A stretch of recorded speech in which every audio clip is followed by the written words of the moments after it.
जय हिंद दोस्तों। आज की क्लास में हम लोग ट्रेलिंग जीरो या फिर दूसरे भाषा में कहें तो शून्य की संख्या कैसे निकालते हैं उस पर डिस्कस किया जाएगा। शून्य की संख्या निकालने के लिए बस बेसिक सी चीज़ आपको ध्यान रखनी है कि मुझे सिर्फ 2 और 5 से मतलब रखना है।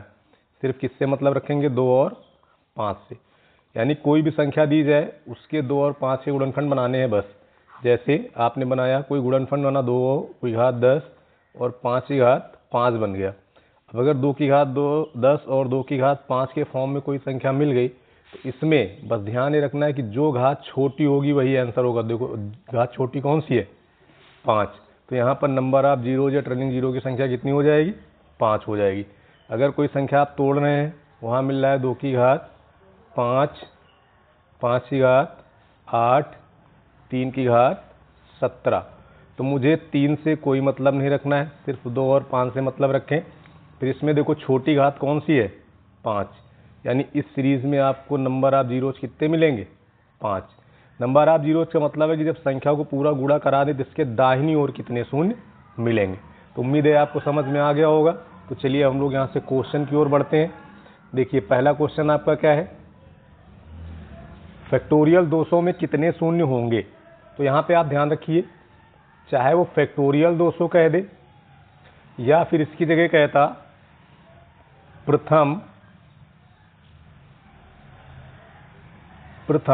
200 प्राकृतिक संख्या। कौन सी संख्या? क्योंकि प्राकृतिक संख्या ही 1 से स्टार्ट होती हैं। अगर पूर्ण कह देगा तो 0 से स्टार्ट करेंगे। प्रथम 200 प्राकृतिक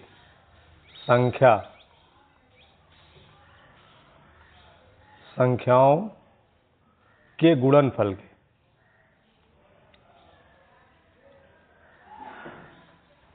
के गुणनफल में कितने शून्य होंगे?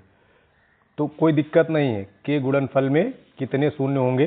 तो दोनों का मीनिंग सेम है, चाहे वो 200 का फैक्टोरियल का मतलब होता है 1 से गुणा करना शुरू करो, 1 2 3 4 ऐसे ही गुणा कराते चले जाओ और जब जहाँ तक फैक्टोरियल है वहाँ तक लेके जाओ। फैक्टोरियल कहाँ तक था? 200 तक था। दोनों का मीनिंग सेम है। तो जब आपसे क्रमागत संख्याएं मिल जाए 1 से स्टार्ट करके और आपको शून्य की संख्या निकालनी है तो आपको जितनी भी संख्या दी गई है उसको सिर्फ 5 से भाग देना शुरू कर दो। मुझे मिल जाएगा उस संख्या में कितने 5 हैं, क्योंकि आपको पता 2 तो ढेर सारे मिलेंगे, 5 कम मिलेंगे तो हम सिर्फ 5 को निकालेंगे। 5 से भाग कर दीजिए 200 में, 5 चौके 20। हमें सिर्फ भागफल लिखना है, शेषफल की कोई ज़रूरत नहीं। फिर 5 से भाग करिए 8, फिर 5 से भाग करिए 1। इतना करने के बाद जो संख्या दी गई है, जैसे 200 यहाँ था ना 200, तो इसको आप छोड़ देना। बाकी रेस्ट जितना भागफल आपको मिल रहा है इन सबको क्या करिए? ऐड कर लीजिए। 48 से 49, यानी फैक्टोरियल 200 में कितने शून्य हो जाएंगे? 49 हो जाएंगे। चलिए अगला क्वेश्चन देखिए। लिखा फैक्टोरियल 100 में कितने शून्य होते हैं? तो देखो जब फैक्टोरियल 100 में आप शून्य निकालेंगे तो फैक्टोरियल 100 को 5 से भाग करना शुरू करिए। 5 से भाग करेंगे, यहाँ पे आ जाएगा 20। फिर 5 से भाग करिए 4। अब तो जाएगा नहीं। फिर मैंने बताया कि फैक्टोरियल वाली संख्या को हम छोड़ देंगे, रेस्ट पार्ट को क्या करेंगे? जोड़ लेंगे। तो 20 4 24, यानी कि फैक्टोरियल 100 में कितने शून्य होते हैं? 24 होते हैं। अगला क्वेश्चन देखो, फैक्टोरियल 1000। फैक्टोरियल 1000, देखो फैक्टोरियल 1000 में कितने शून्य होंगे? 1000 आप लिख लीजिए पहले, वही क्रमागत मतलब होता है इसका। तो 5 से भाग करना शुरू करिए। 5 से भाग करेंगे, जब 5 से भाग करेंगे तो कितनी बार जाएगा? 200 बार। फिर 5 से भाग करिए 40 बार। फिर 5 से भाग करिए 8 बार। और फिर से अगर हम 5 से भाग करेंगे तो 1 बार। फिर मैंने बताया कि जो संख्या दी गई है उसको छोड़ देना है। फिर आप समझ लो पहली संख्या हट जाएगी जो ऊपर वाली, बाकी रेस्ट को आपको क्या करना है? जोड़ देना है। तो टोटल हमारा मिलकर कितना हो गया? 249। तो फैक्टोरियल 1000 में 249 शून्य होते हैं। ठीक है, नेक्स्ट क्वेश्चन देखो। प्रथम 1000 प्राकृतिक संख्याओं गुणनफल में कितने शून्य होंगे? सेम वही चीज़ है, चाहे आप बोले प्रथम 1000 प्राकृतिक संख्याएं या फिर इसी को दूसरे फॉर्म में क्या लिख दिया जाता है? फैक्टोरियल 1000। हाँ, फैक्टोरियल का एक सिंबल ऐसे भी होता है, इस प्रकार से भी लिखा जाता है। ठीक है, तो कंफ्यूज नहीं होना, अगर एग्जाम में ऐसे आ जाए तो इसका भी मतलब फैक्टोरियल होता है और इसका भी मतलब क्या होता है, फैक्टोरियल। तो इसको हल करने के लिए क्या करेंगे, 1000 वही काम है, 5 से भाग कर दीजिए, पीछे भी आपने लगाया 249 आता है इसका आंसर। 200 हो गया, फिर 5 से भाग करिए, 40 हो गया, फिर 5 से भाग करिए, 8 हो गया, फिर 5 से भाग करिए, 1 हो गया। ऊपर वाली संख्या को छोड़ देंगे, बाकी रेस्ट पार्ट हम क्या करेंगे, ऐड कर लेंगे। तो वैल्यू कितनी होगी, 249। क्लियर है भाई। अगला क्वेश्चन देखो, अगला क्वेश्चन क्या कह रहा है, प्रथम 100 प्राकृतिक सम संख्याओं गुणनफल में कितने शून्य होंगे। देखिए, जब सम की बात करें, ध्यान रखना, जब सम की बात करें तो पहली बार हम भाग करेंगे 10 से।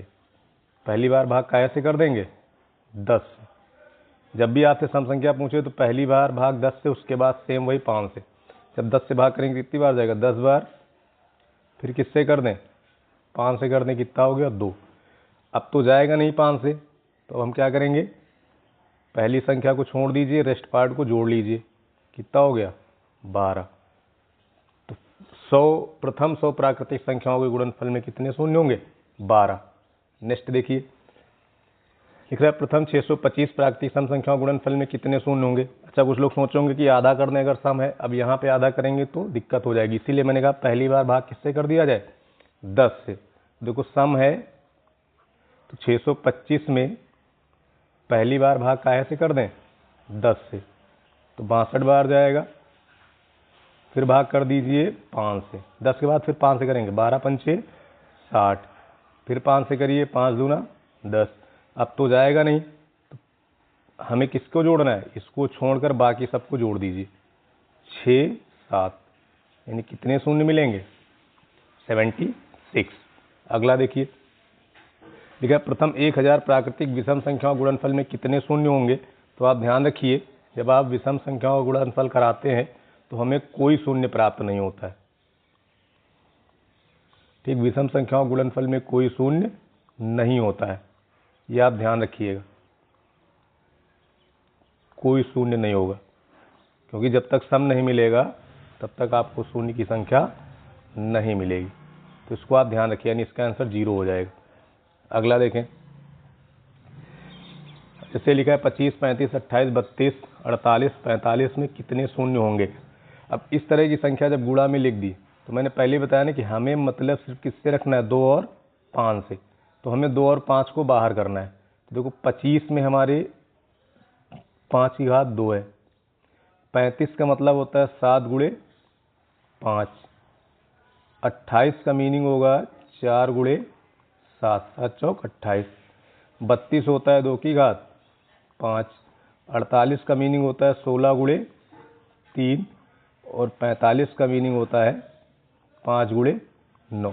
अगर आप ऐसे भी चेक करें तो 2 की घातें ज़्यादा हो रही, देखो 2 यहाँ है, 5 यहाँ पे हो गई, 5 2 7, 4 यहाँ से मिल जाएगा, 9 हो जाएंगे। ठीक है, अगर आप नोटिस कर लो, देखो 4 इसमें 2 घात मिल जाएंगी, 5 2 7 7, और 4 यहाँ से मिल जाएगा 11, तो 5 ही खाली काउंट कर लो। 5 की घात यहाँ कितनी है, 2, एक ये 3 और एक ये 4, यानी 5 की 4 मिलेंगी और 2 की जो घातें मिलेंगी वो ज़्यादा मिल जाएंगी, 2 यहाँ से मिलेंगी इस जगह से, फिर 5 2 7 7 4 11। और मैंने पहले बता दिया, जब 2 और 5 के रूप में संख्याएं बना लें तो उसके बाद जो छोटी घात होगी वही आंसर होगा। तो इसमें नंबर आप ट्रेलिंग जीरोस कितने हो जाएंगे, 4 हो जाएंगे। नेक्स्ट क्वेश्चन देखो, 87 72 128 1024 125 225 में कितने शून्य होंगे। तो देखो संख्या देख के ही आपको पता चल जाना चाहिए, यहाँ ना तो 2 है ना 5, इसको छोड़ देंगे, इसमें 2 है, इसमें भी 2 है, इसमें भी 2 है, अब 5 यहाँ और यहाँ है। तो अगर आप ध्यान दें तो इसकी जो वैल्यू होती है ये होती 2 की घात 10। आप पीछे पढ़े होंगे गुणोत्तर श्रेणी, वहाँ मैंने बताया है।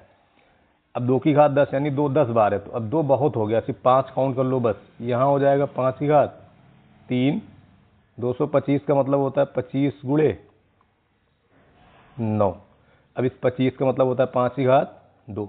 तो देखो 5 की टोटल घात कितनी बन गई, 5, 2 की घात ऑलरेडी 5 से ज़्यादा है, तो हमें आगे हल करने की ज़रूरत नहीं है, छोटी घात हमारी 5 ही मिलेगी, इसलिए इसमें ट्रेलिंग जीरो की संख्या कितनी हो जाएगी, 5 हो जाएगी। क्लियर। अगला क्वेश्चन देखो, इस क्वेश्चन को चाहे याद कर लेना या लगाने का तरीका भी सीख लेना। अगर याद ही करना है, देखो 50 तक जब रहेगा, पहले लगाते हैं फिर बताते कैसे लगेगा, याद भी कर लेना। क्वेश्चन लिखा 1 की घात 1, 2 की घात 2, 3 की घात 3, 4 की घात 4, ऐसे ही करते करते 50 की घात 50 तक जाना है। तो अगर आप ध्यान दें तो 2 तो बहुत सारे हो जाएंगे, हम काउंट सिर्फ उसको करेंगे 5 को। तो जब 5 को काउंट करेंगे तो पहला 5 मिलेगा 5 की घात 5 पर मिलेगा, दूसरा मिलेगा 15 की घात 10 की घात 10 पर, तीसरा मिलेगा 15 की घात 15 पर, फिर मिलेगा 20 की घात 20 पर, 25 की घात 25, और उसके बाद 30 की घात 30, 35 की घात 35, 40 की घात 40, 45 की घात 45 और 50 की घात 50। इतने पर आपको शून्य मिलेंगे 5 वाले। अब देखो यहाँ से तुमको 5 मिला, यहाँ से 10 मिला, यहाँ से 15 मिला, यहाँ से 20 मिल गए। और यहाँ पे देखना, यहाँ पे देखो 5 2 बार है ना, ऐसे 5 गुणे 5, तो यहाँ पे तुमको 25 दूना 50 मिल जाएंगे। इधर एक ही 5 है यानी 30 मिलेगा, यहाँ 35 मिलेगा, यहाँ पे 40 मिलेगा और यहाँ पे 45 मिलेगा। लेकिन जब आप 50 में आओगे, देखो 50 में क्या होता है 25 गुणे 2, इसका मतलब 5 गुणे 5, 2 बार हो गया ना 5, 50 दूने 100। बात क्लियर है। इस तरह आपको इसमें करना। इसके बाद इन सबको क्या कर देंगे, जोड़ देंगे। तो इन सबको जब आप जोड़ेंगे तो टोटल जो हमें मिलेंगे वो 350 मिलेंगे। टोटल कितने मिल जाएंगे 350। तो जब सीरीज इस तरह दिखे कि जो संख्या है वही पावर है और 1 से स्टार्ट होके 50 तक जाए, तो इसका आंसर होता है 350। एक तरीका इसको आप ऐसे लगा सकते हैं सारे लिख कर। दूसरा तरीका देखो इसको कैसे लगाते हैं। अगर मैं दूसरा तरीका लगाऊं तो हमें ठीक देखो इसको दूसरे तरीके से कैसे लगा सकते हैं। जब दूसरा तरीका लगाएंगे तो हमें इतना पता है जहां जहां 5 का मल्टीपल है वहीं 0 मिलेगा। तो पहला 5 का मल्टीपल तो 5 होगा, मतलब 5 की घात 5, तो 5 0 हो गए यहाँ। फिर प्लस दूसरा मिलेगा 10 पर तो 10 हो गए, तीसरा मिलेगा 15 पर तो 15 हो गए। इसी तरह करते करते हमें जाना कहाँ तक है 50 तक। अब यहाँ पे ध्यान दो, ये आपकी एक श्रेणी बन रही है। देखो यहाँ अंतर कितने का है 5 का, यहाँ पे अंतर कितने का है 5 का। जब अंतर सेम होता है तो श्रेणी कौन सी होती है समांतर श्रेणी। समांतर श्रेणी के n पदों का योगफल अगर पहला और अंतिम पता है तो हम लोग कैसे निकालते थे, पहला प्लस अंतिम बटे में 2, फिर गुणा कराते थे पदों की संख्या से। अब पदों की संख्या कैसे निकालें, तो वैसे तो यहाँ 10 पद हैं, आप लिख लो, फिर बता रहे साइड में कैसे निकलेगा। 10 हो गए, इसको यहाँ से काट दो, 2 पंचे 10। इसको जब आप हल करेंगे तो यहाँ पे हो गया 55, देखो यहाँ पे 55 हो जाएगा ना, 55 इधर हो गया गुणे 5 यानी 275। अभी आप समझ रहे होंगे 350। तो ध्यान दो, जब आप ये श्रेणी लिख रहे थे तो इसमें 25 को एक ही बार लिखा गया और संख्या थी 25 की घात 25। तो हमने एक 25 तो लिखा है, लेकिन इसमें 5 है कितनी बार 2 बार, तो एक 25 छूट गया ना, तो उस 25 को जोड़ देना। ठीक उसी तरह 25 के बाद एक मल्टीपल 25 से कहाँ मिलेगा 50 पर, एक मल्टीपल कहाँ मिलेगा 50 पर, 50 की घात 50। अब बताओ इस जो 50 संख्या लिखी है इसको हम क्या लिखेंगे 25 गुणे 2, और इस 25 में 5 कितनी बार है 2 बार है, लेकिन हमने 50 लिखा कितनी बार है 1 बार, तो एक 50 और बढ़ जाएगा। ठीक, अब इसको आप ऐड कर लेना, तो टोटल देखो 350 हो जाएगा। इसको लगा देंगे थोड़ा जल्दी से आंसर आ जाएगा। बस ध्यान ये रखना है कहाँ पर हमारी पावर 2 बार लिखनी है, कहाँ पर 1 बार। तो जो 2 बार वाली है उनको बाद में क्या करेंगे ऐड कर देंगे। नेक्स्ट देखो लिखा हुआ 1 2, वही सेम क्वेश्चन है, बस 50 की जगह कहाँ पहुँच गया है 100 तक पहुँच गया है। तो इसको भी देखो सेम वैसे ही करते हैं। अगर इसको ऐसे करें तो पहला 5 पे मिलेगा, दूसरा 10 पे मिलेगा, तीसरा 15 पे मिलेगा, और ऐसे ही करते करते कहाँ तक जाएगा 100 तक जाएगा। अब देखो पहला और अंतिम पद पदा है, समांतर श्रेणी बनी है, तो पहला प्लस अंतिम बटे में 2 गुणे पदों की संख्या कितनी हो जाएगी 20। यहाँ तक क्लियर है। पहला प्लस अंतिम बटा 2 गुणे पदों की संख्या। अब इसमें देखिए 2 से काट दीजिए, पहले इधर आ जाएगा तुम्हारा कितना 10, 2 से काट दीजिए 10 हो गया, इसको काट दो 2 से 10 हो गया, इधर 105 हो गया, यानी बन गया 1050। यहाँ तक कोई दिक्कत हो बताओ। अब देखिए क्या करेंगे, कौन कौन से जगह पे 5 2 बार मिलेगा। पहला अगर आप ध्यान दें तो 25 की घात 25 में मिलेगा, देखो 1 25 बढ़ जाएगा कि नहीं बढ़ जाएगा, ठीक। दूसरा अगर हम ध्यान दें तो 50 की घात 50 में 2 बार मिलेगा, देखो 50 बढ़ जाएगा, जितनी पावर उतना ही बढ़ेगा। इसके बाद 75 में मिलेगा, अगर आप देख रहे हैं ध्यान से तो 75 बढ़ जाएगा। इसके बाद 100 में भी देखो मिलेगा, 100 में तो उतना 25 गुणे 4 तो कितना बढ़ जाएगा 100 बढ़ जाएगा। बात क्लियर है। 75 की घात 75 था तो हमने 75 एक बार और लिख दिया, 100 की घात 100 है तो हमने 100 एक बार और लिख दिया। अब इन सबको क्या कर दो, ऐड कर दो, ठीक है। इन सबको जब आप ऐड करेंगे तो हमारे जीरो कितने हो जाएंगे 1300। देखो यहाँ से ये हो गया 100, 100 200 300 1300, तो इसका आंसर कितना हो जाता है 1300। बात क्लियर है। तो अगर सीरीज 100 तक जाएगी तो आंसर 1300 होगा, और अगर सीरीज 50 तक जाएगी तो आंसर 350 होगा। चलिए नेक्स्ट देखिए, ये वाला जो क्वेश्चन है सी सेट में आया, उसके सी सेट का आया हुआ है क्वेश्चन है कि 1 की घात 2, 2 की घात 4, 3 की घात 6, 4 की घात 8, इसी तरह करते हुए 25 की घात 50 तक चला जाए तो कितने क्रमागत शून्य मिलेंगे संख्या के अंत में। तो देखिए हमें शून्य मिलना कहाँ से शुरू होंगे 5 से, तो पहला शून्य मिलेगा 5 की घात 10 पर, ठीक। उसके बाद शून्य मिलेगा 10 की घात 20 पर, फिर मिलेगा 15 की घात 30 पर, और उसके बाद मिलेगा 20 की घात 40 पर, फिर मिलेगा 25 की घात 50 पर। अब हमें शून्य निकालने के लिए पावर को लिखना होता है, ठीक है। तो देखो पहले वाले में पावर कितनी लिखी है 10, दूसरे में कितनी है 20, तीसरे में कितनी है 30, इसमें कितनी है 40, इसमें कितनी है 50, ठीक। इन सबको ऐड करो, देखो 20 30 30 30 60, 60 40 100 150। ध्यान दो यहाँ पे जो 25 है, इस 25 का मतलब इसमें इस 25 को कैसे लिख सकते हैं 5 गुणे 5, यानी कितनी बार हो गया, इस 25 को आप लिख सकते हैं 5 गुणे 5। और जब आप 5 गुणे 5 करेंगे इसका मतलब 5 कितनी बार हो गया 2 बार, तो ये जो 50 की घात हो कितनी बार हो जाएगी 2 बार, तो 1 50 और बढ़ जाएगा। बात समझ गए। और टोटल जब आप ऐड करेंगे तो यहाँ कितना मिल जाएगा 200 मिल जाएगा। बात क्लियर है, कोई दिक्कत है यहाँ तक। तो इसका आंसर होता है 200। ये तरीका हो गया आपका लिख कर। अगर ये लंबा चला जाए तो हम पूरा लिखेंगे नहीं, तो चलिए देखिए यहाँ भी समांतर श्रेणी लगाते हैं, कैसे लगेगा देखो।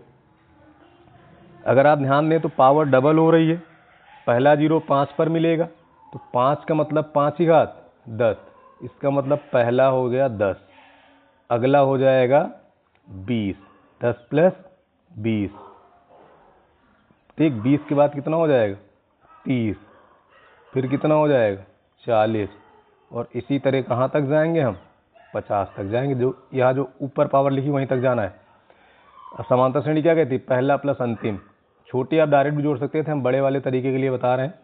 पहला प्लस अंतिम बटे में 2 पदों की संख्या कितनी हो जाएगी 5। अब इसको काट दिए 60, कटेगा तो कितना बचेगा 30, 30 गुणे 5 कितना होगा 150। अब हमें उन पदों को देखना है जिसमें 5 2 बार है, तो अगर शुरुआत से चलेंगे तो हमें पहला मिलेगा 25 जहाँ पे 5 2 बार है, ठीक। वो 25 की घात है कितना 50, तो एक बार आपने लिखा था, एक बार बच गया तो वही 50 और बढ़ा दीजिए, तो पदों की संख्या शून्य की संख्या कितनी हो गई यहाँ 20।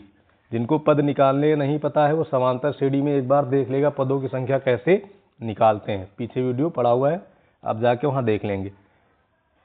ठीक है। और निकालने का तरीका एक बार और देख लेते हैं, पदों की संख्या कैसे निकलती है। पदों की संख्या मैंने बताया था अंतिम पद माइनस पहला पद बटे में सार्वधातुक प्लस 1। देखो 40/10 कितना हो जाएगा 4, 4 + 1 कितना हो जाएगा 5। तो पदों की संख्या कितनी आ गई थी 5, वही 5 यहाँ पे लिखा गया है। नहीं क्लियर है तो एक बार समांतर श्रेणी आप फिर से देखिएगा, तो वहाँ से ये तरीके आपको क्लियर हो जाएंगे। ठीक है, तो उम्मीद है आपको ट्रिलिंग जीरो निकालने में कोई दिक्कत नहीं होगी। अगली क्लास में हम लोग जो भागफल से संबंधित कुछ प्रश्न हैं उन पर डिस्कस किया जाएगा। तो आज हम लोग यहीं तक रुकते हैं, बाकी क्लास हम लोग कल करेंगे। Thank you and good luck.